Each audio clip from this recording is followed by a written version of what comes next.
je suis porte-parole de l'association Aki le Tour. Alors pour la petite histoire, Aki le Tour, c'est une association qui est là depuis 2016. Ce qu'il faut savoir, c'est qu'elle est née suite à l'assassinat de Hervé Manodo, un membre de la communauté congolaise. Il faut savoir aussi que je suis issu de cette communauté-là. Et quand il est mort, dans notre communauté, ça a soulevé une vraie peur. Je me rappelle encore de la peur de mon papa qui me disait que quand je devais croiser la police, je devais me mettre à genoux et ne rien faire. Pour moi, c'était insensé, moi qui ai grandi ici. Et je n'arrivais pas à comprendre en fait que mon père me demandait, un homme si fier, me demandait de me mettre à genoux face à l'autorité. Et du coup, j'ai rejoint le groupe, donc je ne suis pas fondateur, parce que là c'est écrit fondateur, mais je ne suis pas fondateur. J'ai été membre de cette association à l'époque, donc c'était plutôt les plus grands de notre communauté qui avaient créé cette association.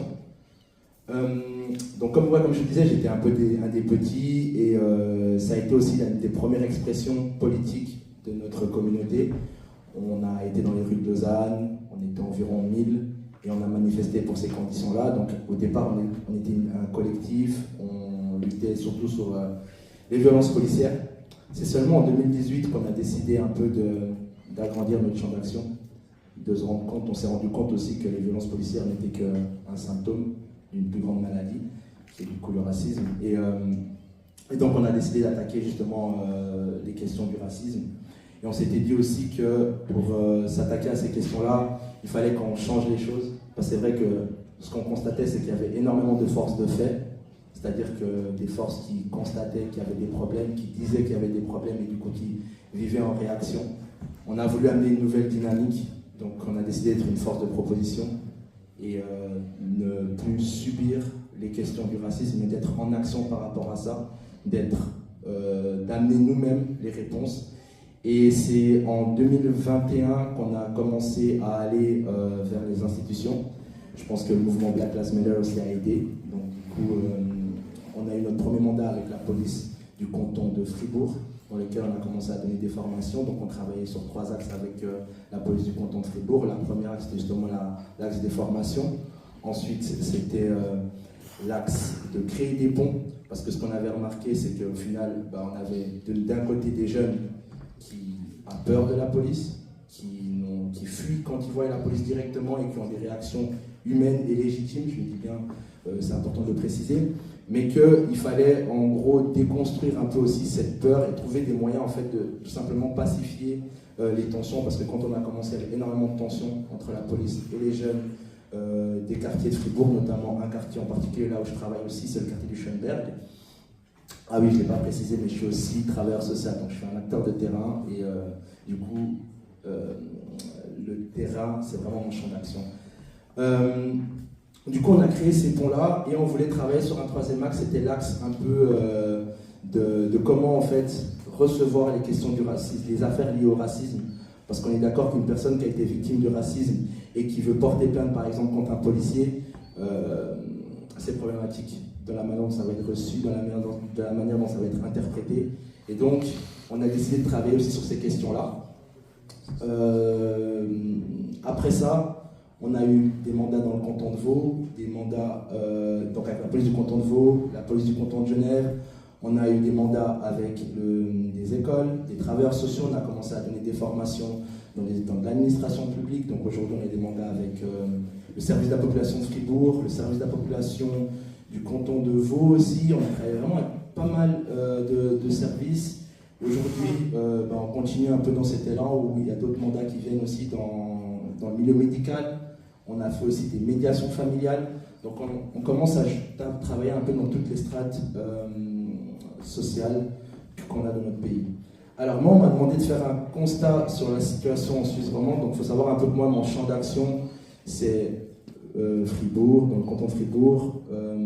On a gentiment été un peu dans le Valais, mais très peu. C'était surtout lié à une affaire en particulier. Sinon, le canton de Vaud, Genève, Neuchâtel, un peu moins. Neuchâtel, alors moi, mon constat que j'ai sur Neuchâtel, c'est pas au niveau institutionnel, mais c'est plutôt au niveau du terrain. Et je vais vous expliquer un peu pourquoi je vais parler beaucoup de terrain. Parce que Aki le Tour, dans un premier temps, c'est travailler avec les institutions, mais ce qui est notre axe vraiment principal, c'est de travailler avec les personnes racisées. Donc nous, notre travail, c'est vraiment le terrain et d'être avec des jeunes, de travailler surtout dans les quartiers. Donc on a intervenu notamment dans des problèmes de violence entre quartiers. Je ne sais pas si vous avez vu, en 2022, il y a eu en 2022 ou 2023, je suis un peu nul dans les dates, un jeune Congolais poignardé à Lausanne, en boîte de nuit. Du coup, on a participé aux pacifications justement entre les deux gangs, on va appeler ça gang, entre guillemets, mais on a travaillé justement avec ces jeunes dans ces questions-là, où ça demandait aussi une intervention qui pouvait être aussi risquée. Donc, on prend les risques quand on est avec ces jeunes-là, de se mettre avec eux, de passer du temps avec eux. L'objectif en fait de travailler sur le quartier, sur les jeunes de quartier, c'est de tout simplement faire en sorte que le racisme qu'ils ont incorporé, parce qu'il faut aussi le dire, c'est que le racisme vient des personnes blanches, mais nous aussi en tant que noirs, on incorpore des schémas, des façons de penser. Donc nous, ce qu'on essaie de faire, c'est de briser ces chaînes, d'offrir à des jeunes leur montrer en fait leur champ des possibles. Pour vous donner un exemple, le 90% des jeunes avec qui j'ai travaillé dans les quartiers, le meilleur métier qu'ils voulaient avoir, c'était logisticien. Et le top métier qu'ils voulaient faire, c'est être employé de commerce. Donc pour eux, à ce niveau-là, c'est vraiment, s'ils deviennent employés de commerce, c'est qu'ils ont réussi leur vie. Et après, sinon, il y a le foot, le basket ou la musique. Donc en fait, nous, notre travail, c'est de faire en sorte d'ouvrir leur champ d'action, d'ouvrir leur champ des possibles, leur montrer de quoi ils sont capables. On travaille sur plusieurs postures. La première posture aussi, c'est de valider qui ils sont, de les valider dans leur culture, de les valider dans leur position, de les valider dans leur façon de penser, de leur faire comprendre dans quel monde ils vivent, de leur faire comprendre comment ça se passe dans le système, et de leur donner des clés pour pouvoir se mouvoir dans le système. Parce que nous, on n'est pas forcément dans une démarche d'intégration. Intégrer des jeunes noirs dans un système raciste, c'est de les mettre en position d'échec. Et donc nous, on essaie de faire en sorte qu'ils puissent se mouvoir là-dedans. Donc ça, c'était un peu par rapport à nos champs d'action. Maintenant, on va rentrer dans la question du constat. Je pense que le premier constat qu'on peut faire, je pense de manière générale, c'est qu'en Suisse, nous n'avons aucune capacité de lire et comprendre la question du racisme. C'est-à-dire qu'on est dans un pays où on parle de racisme, mais on ne sait pas ce que c'est, on ne le voit pas dans sa manière, déjà dans un concept idéologique, on ne le voit pas dans un prisme historique, on ne le voit pas dans quelque chose qui est lié au biais, on ne le voit pas dans quelque chose qui est lié aussi dans sa structure un peu subtile qu'on voit au quotidien. Et donc comment ça s'exprime surtout dans un système juridique du coup au final qui n'est incapable de lire le racisme. Je prends par exemple des dernières affaires liées aux violences policières, que ce soit pour Hervé Mondoudou, que ce soit pour l'affaire Zoé, que ce soit pour Mike Ben-Peter. On a des affaires où tout simplement on n'a parlé que des questions techniques, mais à aucun moment de la problématique de base, c'est que c'était des hommes noirs. Et en fait, si ce n'étaient pas des hommes noirs, ces hommes-là ne seraient jamais morts. Et ça, c'est un point c'est le point important de cette affaire. Et à aucun moment, on a retenu cette question-là. Et donc ça montre déjà qu'il y a un gros problème au niveau des clés de lecture. Ensuite, il y a un autre constat. J'ai essayé de prendre des notes, je suis désolé, ça va faire un peu scolaire.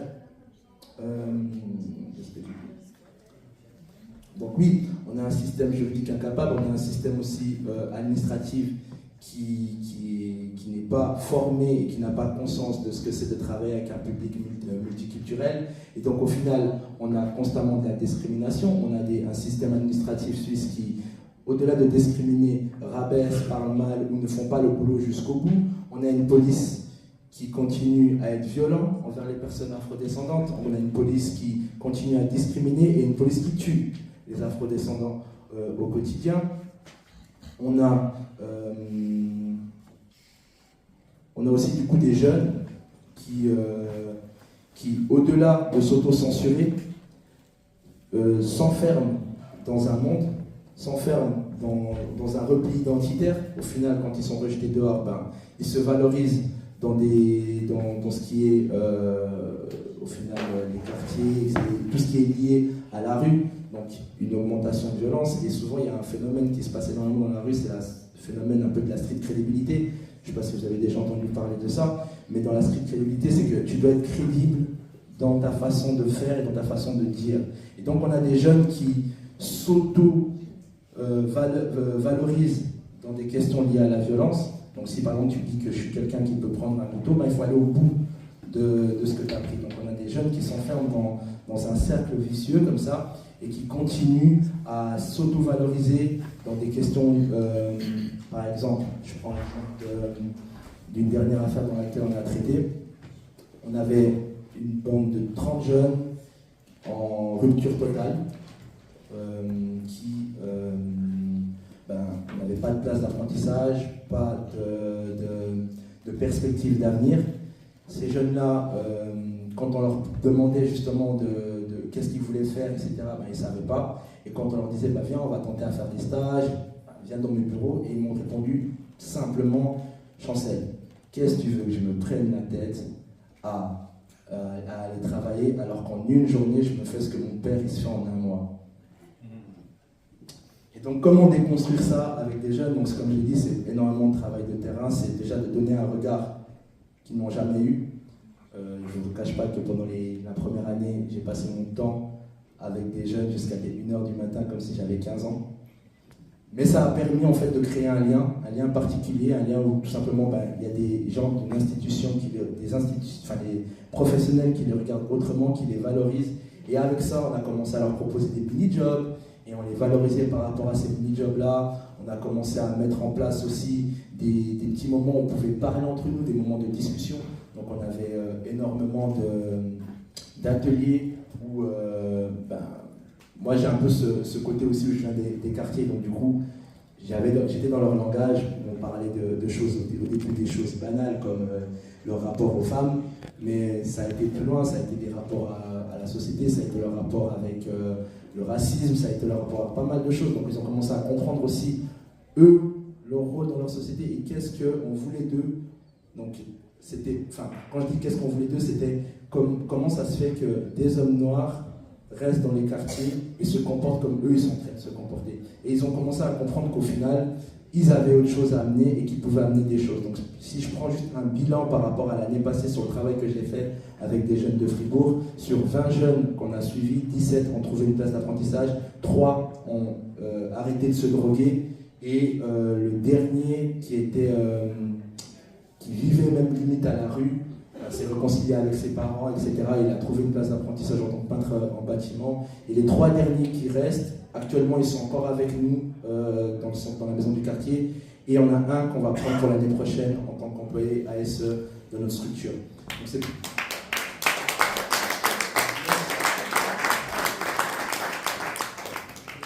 Donc ça, c'est un peu le travail de terrain qu'on essaye de faire avec les jeunes. Mais si on reprend une perspective un peu plus large sur les questions du racisme, le racisme en Suisse, c'est encore des jeunes qui vont en boîte de nuit et qui se font tabasser par des groupes de blancs, on va dire ça comme ça, qui les traitent de nègres.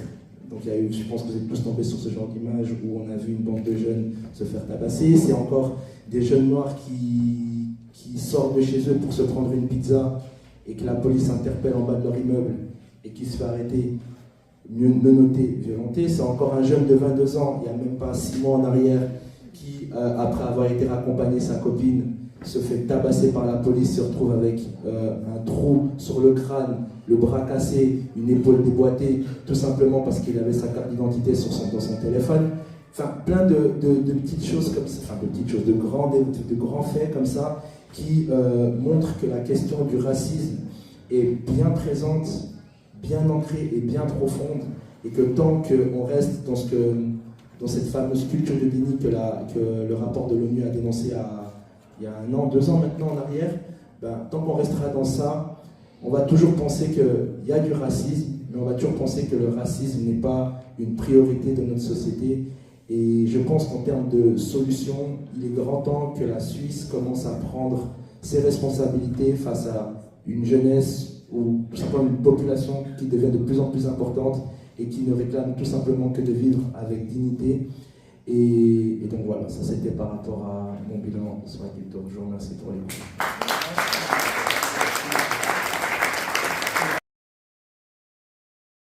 boîte de nuit alors que j'ai rien fait, on m'arrête dans la rue, on me tabasse pour un rien, ou c'est mon frère j'ai dû aller chercher dans un cimetière abandonné par la police. C'est des faits comme ça, des traumas continuels qui ont fait qu'au final, on est devenu militant et on s'est lancé dans ça. C'est le vécu de notre chair qui a fait ça.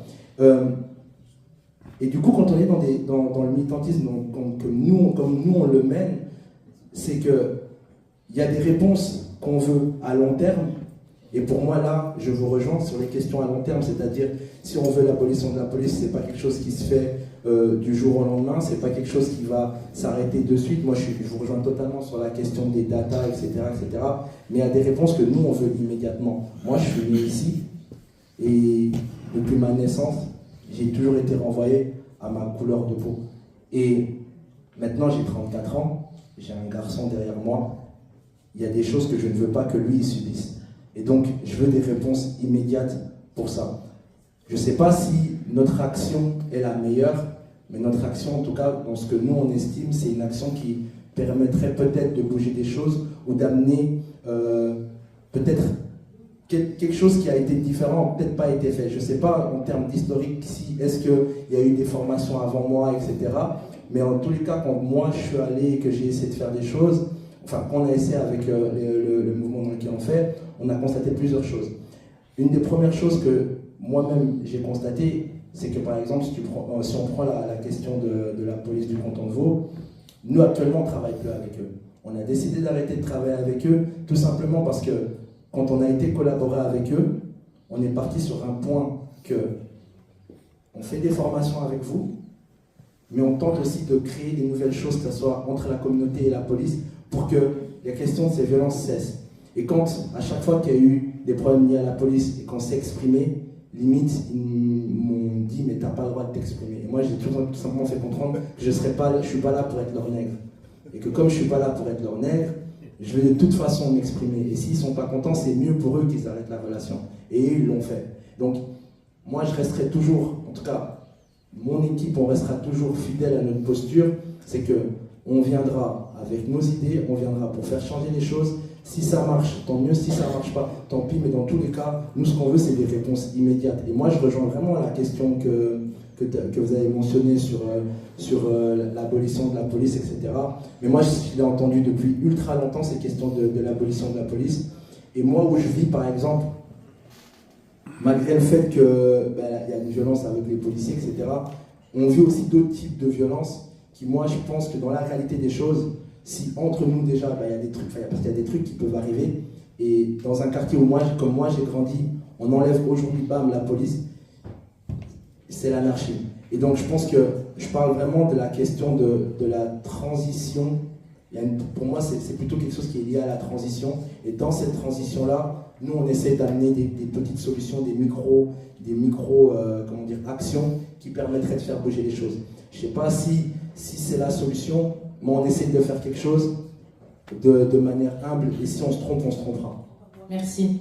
Merci. Je crois que c'est une belle conclusion pour dire on essaye de faire les choses. Si on se trompe, mais au moins on a essayé. Je sais qu'il y a beaucoup de mains levées dans